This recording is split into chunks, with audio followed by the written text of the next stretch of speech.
বিসমিল্লাহির রহমানির রহিম। আসসালাতু ওয়াসসালামু রাসূলিল্লাহ। ধন্যবাদ মিস্টার জাকির নায়েক এই জ্ঞানগর্ভ ও তথ্যবহুল লেকচারের জন্য যেটা এতক্ষণ আপনি দিলেন। আমার প্রশ্নটা হলো, আসলে আমার প্রশ্নের প্রথম অংশটা আমাদের বোন আপনাকে জিজ্ঞাসা করেছেন, আপনি উত্তরও দিয়েছেন। আমার প্রশ্নটা মুসলমানদের দায়িত্ব ও কর্তব্য নিয়ে, যে বর্তমানে অনেক পশ্চিমায় ইসলাম গ্রহণ করছে।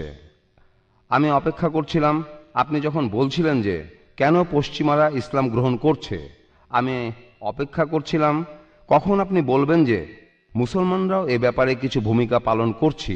আপনি এ ব্যাপারে তেমন কিছুই বলেননি, তাই আমি প্রশ্ন করতে এলাম যে এ ব্যাপারে আমরা মুসলমানরা কি ভূমিকা পালন করছি পশ্চিমাদের ইসলাম গ্রহণের ব্যাপারে। এ ব্যাপারে আপনি কিছুটা বলেছেন, তবে আরও একটু বিস্তারিত জানতে চাই। এখন আমার দ্বিতীয় প্রশ্নটা আমি করব। আমি পশ্চিমাদের সাথে কথা বলে দেখেছি যে মাঝে মধ্যে খুবই সমস্যা হয়ে যায়, খুবই কঠিন হয়ে যায়, খুবই কঠিন যখন দেখি যে তাদের কেউ কেউ কোনো ধর্মগ্রন্থে বিশ্বাস করে না, তারা কোনো ধর্মে বিশ্বাস করে না, ঈশ্বরে বিশ্বাস করে না। তাই এই জায়গাগুলোতে খুব সমস্যা হয়ে যায় আমার জন্য এদের সাথে কথা বলতে, এদেরকে বোঝাতে বা ইসলামের দিকে নিয়ে আসতে। হাতে গোনা কিছু মানুষ হয়তো আপনার মতো কেউ একজন তাদেরকে আল্লাহর পথে নিয়ে আসতে পারে। তাই এ ধরনের ক্ষেত্রে আমাদের কি করা উচিত? আরেকটা প্রশ্ন করব। আমি আপনার লেকচার শুনেছিলাম আরব আমিরাতে। আপনি পরিষ্কার করে বলেছিলেন যে প্রাচ্যে মানে ইন্ডিয়াতে কিছু কিছু লোক আছে যারা নিজেদের খোদা বলে দাবি করে। এটা খুব খারাপ কাজ। এসব লোকের ক্ষেত্রে আমরা কি করব? তাদের কাছে কোনো ধর্মগ্রন্থ নেই, আর ধর্মগ্রন্থ ছাড়াই তারা বিভিন্ন বাণী দিচ্ছে আমাদের কাছে, কারণ তারা ঈশ্বর। আর এইসব ঈশ্বরদেরকে আপনি অন্য অন্য অন্য ঈশ্বরে কিভাবে বিশ্বাস করাবেন? ধন্যবাদ ভাই, আপনি আসলে তিনটা প্রশ্ন করেছেন। প্রথমটা হলো দাওয়ার ব্যাপারে, ইসলামের প্রসারে একজন মুসলমানের দায়িত্ব কি। দ্বিতীয়টা হলো যারা কোনো ধর্ম বিশ্বাস করে না তাদেরকে আমরা কিভাবে বোঝাবো, অর্থাৎ নাস্তিক। আর তৃতীয়টা হলো যারা নিজেদের খোদা বলে দাবি করে, যেমন ইন্ডিয়াতে, এমন খোদাকে কিভাবে বোঝাবো যে খোদা অন্য কেউ। প্রথমটার উত্তর আমি দিয়েছি, আরেকটু বলি। যখন বলছি যে আমরা আমাদের দায়িত্ব পালন করছি না, তার মানে এই না যে মুসলমানরা কোনো কাজই করছে না। পশ্চিমা বিশ্বে কিছু ইসলামী অর্গানাইজেশন রয়েছে, ভালো অর্গানাইজেশন, যেমন ইসনা, ইকনা, আলহামদুলিল্লাহ তারা কাজ করে যাচ্ছে। তবে তাদের যেটা করা উচিত, এই অর্গানাইজেশনগুলো না, সামগ্রিক মুসলমানেরা তাদের যেটা করা উচিত সেটা করছে না। এমন না যে পশ্চিমারা শুধু এই কাজগুলো করবে, পুরো মুসলমান উম্মার করা উচিত। আমি বলছি না যে শুধু আমেরিকা বা অন্য জায়গার মুসলমানদের করা উচিত, পুরো মুসলিম উম্মার করা উচিত। আর তাই উম্মা হিসেবে যতক্ষণে আমাদের করা উচিত ততক্ষণে আমরা করছি না। তবে বেশ কিছু অর্গানাইজেশন আছে, আমি পশ্চিম বিশ্বে অনেকবার গিয়েছি। ভাই ইউসুফ ইসলাম, তার খুব সুন্দর একটা স্কুল আছে, ইসলামের উপর সেরা স্কুলগুলোর একটা। ইসলামিক ফাউন্ডেশন আছে লেস্টারে। আমেরিকায় আছে ISNA, Islamic society for north America. আরও আছে IQNA, Islamic circle of north America. আলহামদুলিল্লাহ বেশ কিছু অর্গানাইজেশন আছে। তবে আসলে এই প্রচেষ্টাই যথেষ্ট নয়, আরও অনেককে আসতে হবে, মাত্র কয়েকজন হলে হবে না। দ্বিতীয় প্রশ্নে আসি, যারা ঈশ্বরে বিশ্বাস করে না তাদেরকে কিভাবে বোঝাবো। আর তৃতীয় হলো নিজেদেরকে যারা খোদা বলে দাবি করে, যারা ধর্মগ্রন্থে বিশ্বাস করে না, ঈশ্বরে বিশ্বাস করে না, তারা হলো নাস্তিক। আপনার প্রশ্ন হলো কিভাবে তাদের বোঝাবো।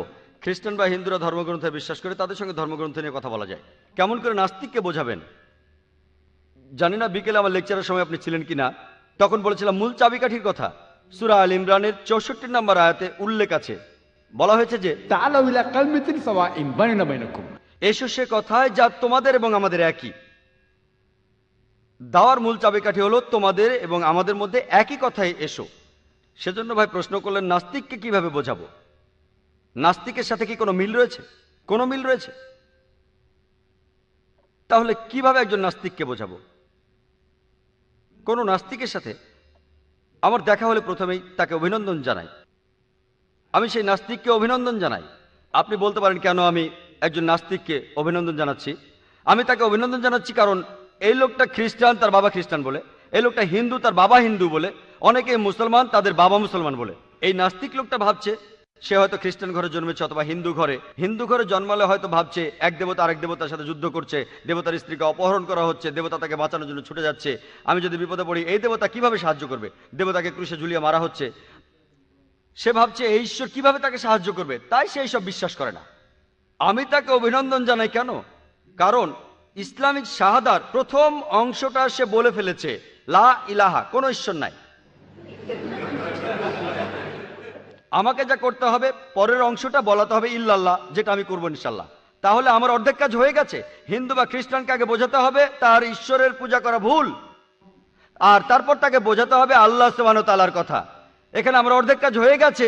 সে অলরেডি বিশ্বাস করে কোনো ঈশ্বর নাই। আমার কাজ এখানে সহজ, তাই তাকে অভিনন্দন জানাই। লা ইলাহা, কোনো ঈশ্বর নাই। এখন প্রমাণ করতে হবে ইল্লাল্লাহ, যেটা আমি করবো ইনশাল্লাহ। আর এ ব্যাপারে আমার লেকচার পাবেন বিভিন্ন ক্যাসেটে। কোরআন কি আল্লাহর বাণী, কোরআন ও আধুনিক বিজ্ঞান নিয়ে কিছু কথা এখন আমি আপনাদের সামনে সংক্ষেপে বলবো। আমি তাকে প্রথমে বলবো, ধরুন আপনার হাতে একটা জিনিস আছে, একটা যন্ত্র, যেটা পৃথিবীর অন্য কেউ দেখেনি। যদি একজন নাস্তিককে বলি, সেই যন্ত্রটা প্রথমে আপনার হাতে দেওয়া হলো, আপনার সামনে। এই যন্ত্রটা, এই জিনিসটা পৃথিবীর অন্য কেউ দেখেনি, কেউ না। প্রথমেই এটা আপনার কাছে নিয়ে আসা হলো। কে আপনাকে বলতে পারবে সবার আগে এই যন্ত্রটা কিভাবে কাজ করে? ভেবে দেখেন তো, কে সবার আগে বলতে পারবে? কে বলতে পারবে যন্ত্রটা কিভাবে কাজ করে? আপনারা কেউ বলতে পারবেন? এর প্রস্তুতকারী। আর কেউ বলবেন সৃষ্টিকর্তা, যন্ত্রটা যে বানিয়েছে। নাস্তিক যে উত্তরই দিক, প্রস্তুতকারী, সৃষ্টিকর্তা, ম্যানুফ্যাকচারার, প্রডিউসার, মোটামুটি একই কথা। কথাটা মনে রাখবেন, যে যন্ত্রটা কেউ দেখেনি সেটা কিভাবে কাজ করে তা বলতে পারবে প্রস্তুতকারী, সৃষ্টিকর্তা বা ম্যানুফ্যাকচারার। এখন থেকে প্রশ্ন করেন বিশ্বজগৎ কোথা থেকে এসেছে? সে আপনাকে বলবে যে আধুনিক বিজ্ঞান, যে একদম প্রথমে ছিল একটা প্রাইমারি নেবুলা, তারপর সব আলাদা হতে লাগলো, তারপর হলো বিগ ব্যাং, যেটা থেকে তৈরি হলো গ্যালাক্সি, গ্রহ, আর এই বিশ্বজগৎ সৃষ্টি হলো। সে আপনাকে বলবে বিগ ব্যাং এর থিওরি, এভাবেই বিশ্বজগৎ সৃষ্টি হয়েছে। আপনি তাকে বলবেন কিন্তু এই কথা তো কোরআনেই বলা আছে। 1400 বছর আগে সূরা আল আম্বিয়ার 30 নম্বর আয়াতে উল্লেখ আছে যে আওয়ালাম ইয়ারাল্লাযিনা কাফারু, অবিশ্বাসীরা কি ভাবিয়া দেখে না আন্না সামাওয়াতি ওয়াল আরদা কানাত রাতকান ফাসনাহুমা, আকাশমণ্ডলীয় পৃথিবী মিশিয়া ছিল, আমি উভয়কে পৃথক করিয়া দিলাম। আর সে আপনাকে এই বিগ ব্যাংয়ের থিওরির কথা বলবে, যেটা বিজ্ঞান জেনেছে গতকাল মানে 30 বছর আগে, 100 বছর আগে। কোরআন এই কথা বলেছে 1400 বছর আগে। আর এভাবে কে বলতে পারে? সে হয়তো বলবে এসব আসলে হঠাৎ করে মিলে গেছে। আচ্ছা, মানলাম। এরপর আসি, তাকে প্রশ্ন করবেন এখানকার সব বস্তু কি অবস্থায় ছিল বিশ্বজগৎ সৃষ্টির আগে? সে বলবে এসব গ্যাস ছিল। আপনি তাকে বলবেন পবিত্র কোরআনে সূরা ফাসিলাতের 11 নম্বর আয়াতে উল্লেখ আছে সেখানে ছিল ধূম্রপুঞ্জ বিশেষ। এবার জিজ্ঞেস করুন ঠিক না ভুল? সে তখনই বলবে গ্যাসকে আরো ভালোভাবে বলা যায় ধোঁয়া, যদি সে বিজ্ঞান ভালো জেনে থাকে। তাকে প্রশ্ন করেন পৃথিবীর আকার কেমন? সে বলবে বর্তুলাকার। আপনি বলবেন কবে এটা আবিষ্কার করা হয়েছে? সে যদি বিজ্ঞান জেনে থাকে তাহলে আপনাকে বলবে 1577 খ্রিস্টাব্দে ফ্রান্সিস ড্রেক নামে এক নাবিক সমুদ্রপথে প্রথম পৃথিবী ঘুরে আসেন। আপনি তাকে বলবেন পবিত্র কোরআনের সূরা নাজিয়াতে 30 নম্বর আয়াতে উল্লেখ আছে যে ওয়াল আরদা বাদা যালিকা দাহাহা, আর এরপর তিনি পৃথিবীকে বানালেন ডিম্বাকৃতি। ডিম বলতে বোঝানো হয়েছে উট পাখির ডিমকে, যেটা ঠিক বলের মতো গোল না। আপনি তাকে বলবেন কোরআন বলছে পৃথিবী বলের মতো গোল না, এটা উপর দিকে চাপানো আর দুই পাশে বাড়ানো। সে বলবে হ্যাঁ ঠিক, পৃথিবী হলো বর্তুলাকার। এখন আপনি কি বলবেন? কোরআন বলছে পৃথিবী বর্তুলাকার 1400 বছর আগে। কে এভাবে কথা বলতে পারে? মহানবী নিজেই লিখেছেন, উনি খুব বুদ্ধিমান ছিলেন, সে হয়তো এই কথা বলবে। ঠিক আছে, এরপর আসি। চাঁদের যে আলো সেটা কি নিজের আলো নাকি ধার করা আলো? সে হয়তো বলবে ধার করা আলো। পবিত্র কোরআনের সূরা ফুরকানের 61 নম্বর আয়াতে বলা হয়েছে, আমি স্কুলে পড়েছিলাম সূর্য স্থির হয়ে থাকে, সে চারপাশে ঘোরে না।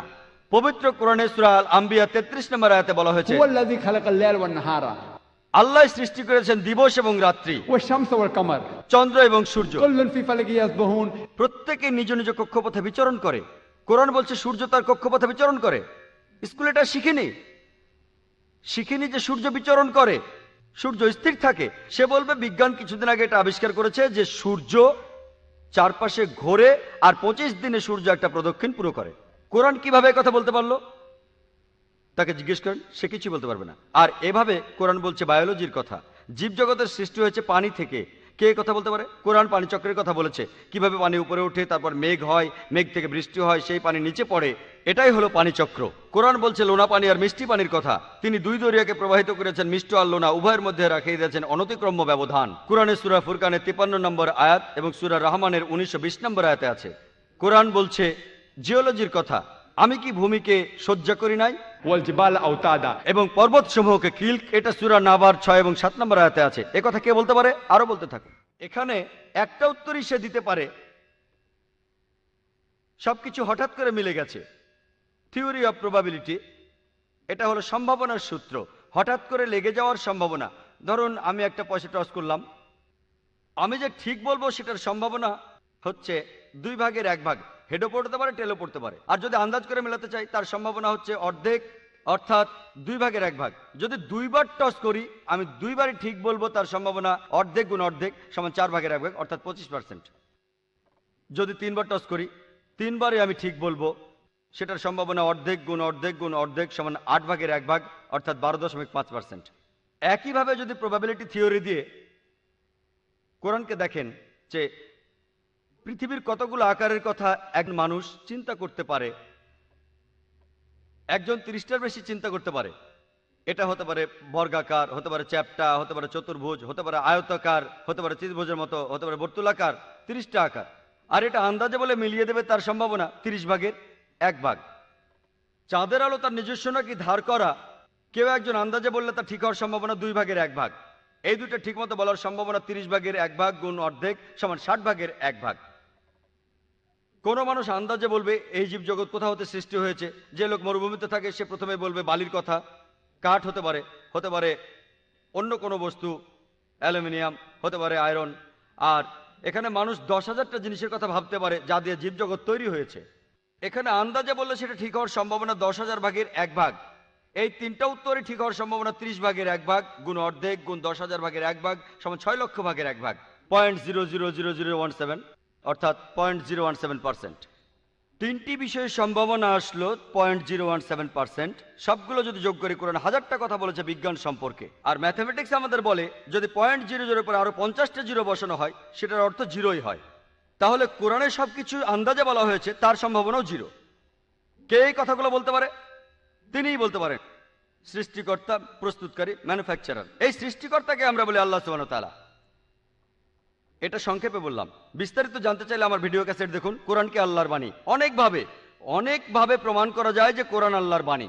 তৃতীয় প্রশ্নটা হলো যে একজন মানুষ খোদাকে কিভাবে বোঝাবো যে সে ভুল পথে চলছে ইত্যাদি।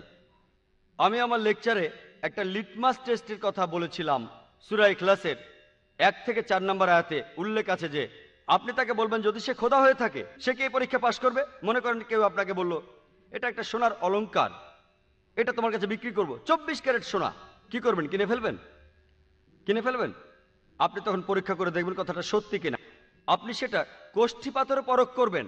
আপনি স্বর্ণকারের কাছে গিয়ে বলবেন একটা লোক আমার কাছে এটা বিক্রি করতে এসেছে আর সে বলছে এটা 24 ক্যারেট সোনা। আপনি স্বর্ণকারের কাছে যাবেন, সে অলংকারটা নিয়ে দেখবে, তারপর সেটা কোষ্ঠী পাথরে ঘষবে, তারপর সে রং মেলাবে। 24 ক্যারেটের সাথে মিললে 24 ক্যারেট, 22 ক্যারেটের সাথে মিললে 22 ক্যারেট, 18 ক্যারেটের সাথে মিললে 18 ক্যারেট। এটা সোনা নাও হতে পারে, কারণ চকচক করলে সবকিছু সোনা হয় না। তাহলে রজনীশের যে উদাহরণটা দিলাম, রজনীশকে ধরুন, উদাহরণস্বরূপ রজনীশ সে নিজেকে খোদা বলে, তাকে সূরা ইখলাসের পরীক্ষায় ফেলুন। কুল হুয়াল্লাহু আহাদ আল্লাহুস সামাদ লাম ইয়ালিদ ওয়া লাম ইউলাদ ওয়া লাম ইয়াকুল লাহু কুফুয়ান আহাদ। তাকে পরীক্ষায় নিয়ে আসুন। তিনি আল্লাহ, এক এবং অদ্বিতীয়। রজনীশ কি এক এবং অদ্বিতীয়? যে নিজেকে খোদা বলে দাবি করে, যীশু খ্রিস্ট, রাম, লক্ষণ, সবাইকে পরীক্ষা করতে পারেন। এখানে হিকমা দিয়ে তাদের বোঝানো যায়, আমি কারো ঈশ্বরকে ছোট করতে চাই না। যেমন পবিত্র কোরআনে সূরা আনামের 108 নম্বর আয়াতে আছে, আল্লাহ ছাড়া যাদের তারা ডাকে তাদের গালি দিও না, কেননা তারাও অজ্ঞানবশত গালি দিবে আল্লাহ সুবহানাহু ওয়া তাআলাকে। তাহলে এই লোকগুলো যারা নিজেদের খোদা বলে দাবি করে, তাদের পরীক্ষা করবেন সূরা ইখলাসের কোষ্ঠী পাথরে, আর প্রমাণ করতে পারবেন তারা খোদা নয়। যদি খোদা না হয় তাহলে তো কোনো ধর্মগ্রন্থের কথাই আসছে না। আশা করি উত্তর পেয়েছেন।